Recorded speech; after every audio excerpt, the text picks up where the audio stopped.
Hello and welcome to the channel. So today we're in historic Forestville down in southeastern Minnesota. I'm hosting a program called Photographer's Playground for the Minnesota Valley Photography Club. And we're here just taking photos of the old buildings. And whenever I come to a place like this, I like to have some kind of intention or plan. A lot of people call it pre-visualization, but some idea of what it is that I want to capture when I come to a location. I find if I don't have that, I usually come away with shots that I don't really like.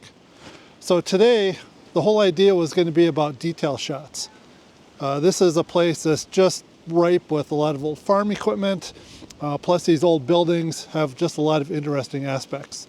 So we're just going to walk around, see what we can find, and pull that together, and we'll see what we get. So I saw this old pump, and I kind of like this with the outhouse in the background. I think that works pretty well. And I think one of the things that I want to do is to try to shoot this maybe with a really shallow depth of field so that the outhouse back there is kind of blurred, but I'll probably try it a number of different ways. So let's just see how that works out.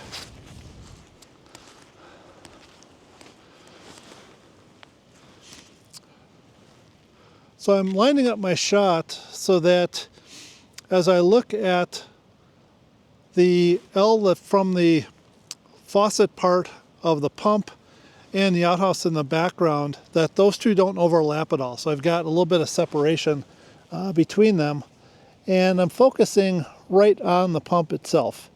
And so as part of that, I think I'm going to use that spout or that faucet part, and let's just kind of see what that looks like. And right now I'm at ISO 640. It's pretty dark. With the Nikon Z9, ISO 640 actually is a little bit cleaner than ISO 400. So usually if I have to bring my ISO up, I'll go to 640. So that's given me a shutter speed of 1/200th of a second and f8. I might actually just bring that shutter speed up just a little bit.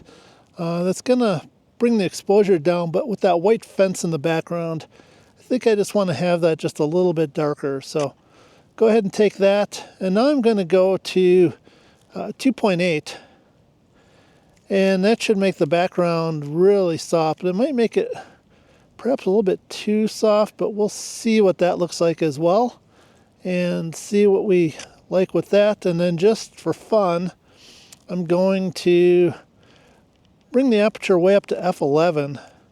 It's going to give us a pretty slow shutter speed, but it's going to give me a lot more depth of field. And so I'll have those three shots to kind of choose from. And here are those three shots.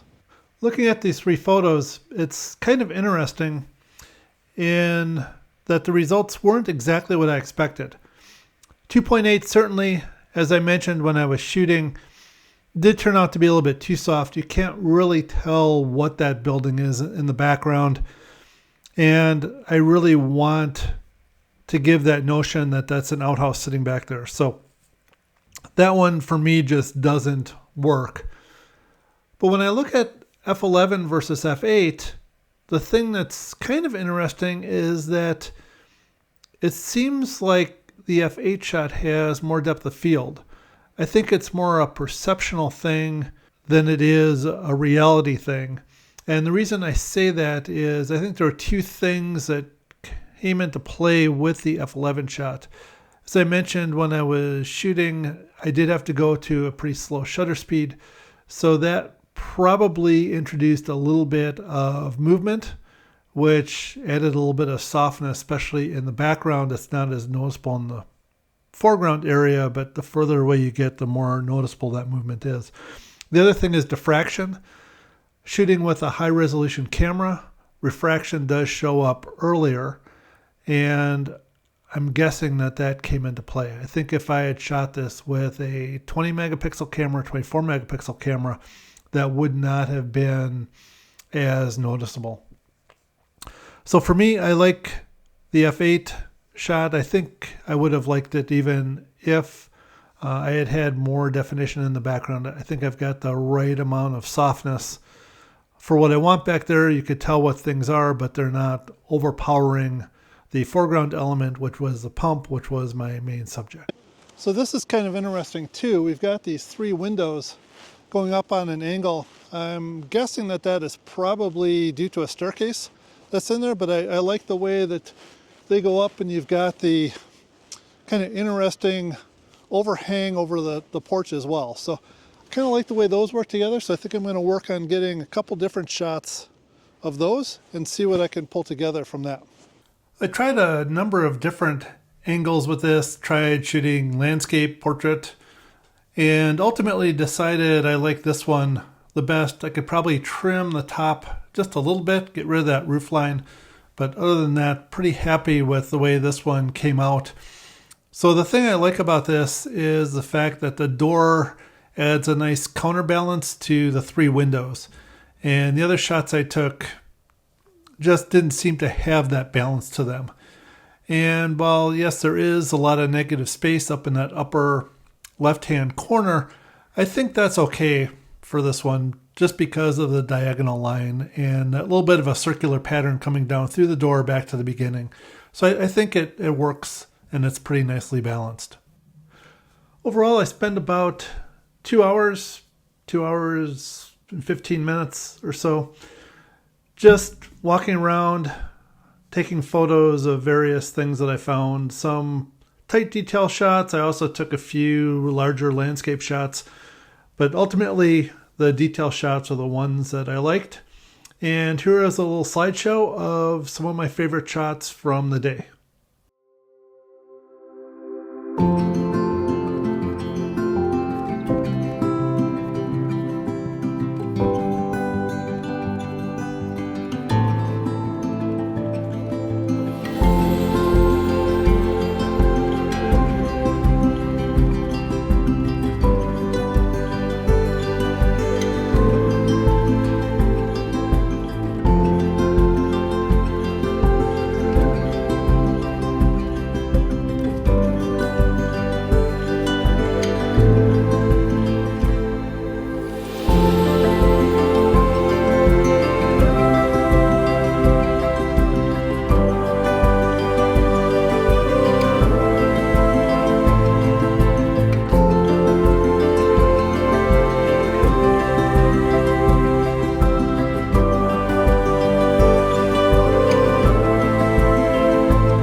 So this was a pretty fun day.